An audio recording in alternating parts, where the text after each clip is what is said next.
দুঃখিনী মা কাঁদতে কাঁদতে চলে আসলেন। আল্লাহু আকবার বলো। জনম দুঃখিনী মা কাঁদতে কাঁদতে বাড়ি এসে দরজা খুলে দিলেন। দেখে সন্তান আল্লাহ আল্লাহ বলে ডাকে। ডাকতে বলে মা, মা গো, তোমার হাসান বসরিকে আসেনি? বলে বাবা রে, কি বলবো বাবা, সময় থাকলে তুমি গেলে না। হাসান বসরি বলেছেন সে তো আসবে না, কোনদিন তোমার তওবা করাবে না।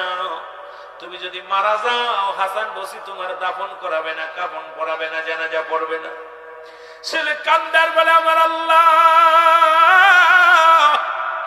আমি পাপী, আমি অপরাধী আল্লাহ,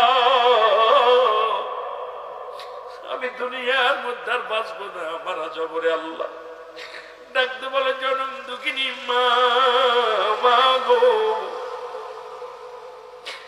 মা গো, আমি জাহান্নামী, আমি পাপিষ্ঠ, আমি যদি মারা যাই দুনিয়ার কোন গোরস্থানে আমারে মাটি দিবা না, দুনিয়ার কোন গোরস্থানে আমারে কাফন দাফন করাবে না।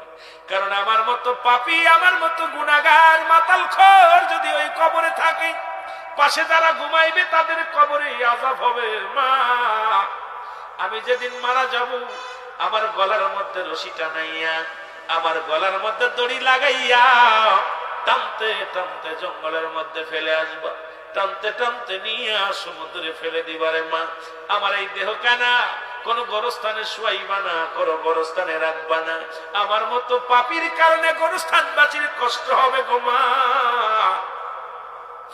এই কথা বলিয়া সন্তান মারা গেল। জনম দুঃখিনী মা, মা চিৎকার মেরে কান্দে আমার মালিক, তুমি আমার কলিজার টুকরা সন্তানের নিয়ে গেলা। আল্লাহ এখন আমি কি করি? আমি একটা মেয়ে মানুষ হইয়া আল্লাহ আমি কি করবো? ছেলে তো সিয়াত করে গেছে, তার গলার মধ্যে রশি লাগাইয়া টানতে টানতে দূরে ফেলে দিবে, আমি মা হয়ে কেমনে পারবো? আমার সন্তানের দুখানে কুকুর শিয়ালে খাবে, আমি কেমনে সহ্য করবো? এটা কেমনে দেখবো? এমন সময় দরজার পাশে দাঁড়ায়া টাস টাস করে আওয়াজ আসলেন। মা জননী বলে কে গো? কই মা গো, আমি হাসান বসরি তোমার ঘরের মধ্যে আসছি, দরজা খুলে দাও। হাসান বসরির কথা শুনিয়া মা জননী দরজা খুলে দিলেন। দরজা খুলে দেখা হাসান বসরি ডাকতে বলে হুজুর আপনি আইছেন, আমার কলিজার টুকরা সন্তান আর বেঁচে নাই রে, দুনিয়া থেকে বিদায় হয়ে গেছে। আমি কি বলবো, আর বলার না। আমার কলিজার টুকরা সন্তান জাহান্নামী হয়ে মারা গেল। আমি জনম দুঃখিনী মা, সারা জীবন দোয়া করলাম কিন্তু সন্তানের হেদায়েত করতে পারলাম না। আমি মা হইয়া সন্তানের জন্য কিছুই করতে পারলাম না। হাসান বসে ডাকতে বলে মা, চোখের পানি মুছে ফেলো গো মা, তোমাকে বিদায় দেয়া পথ। আমি জোহরের নামাজ পড়ে যাই নামাজের উপরে আমি হাত মুবারক, ডান হাত মুবারক দিয়া যাই নামাজের উপরে একটু কাত হয়েছিলাম। ইলহামের মধ্যে ডাক দিয়ে আমার আল্লাহ বলে হাসান তুমি বসে রইলা, দৌড়াইয়া যাও, ওই মায়ের দোয়া আমি কবুল করেছি। ও হাসান দৌড়াইয়া যাও, ওই সন্তানের তুমি গোসল করাইবা, জানাজা পড়াইবা, এমনকি তার দাফন করাইবা।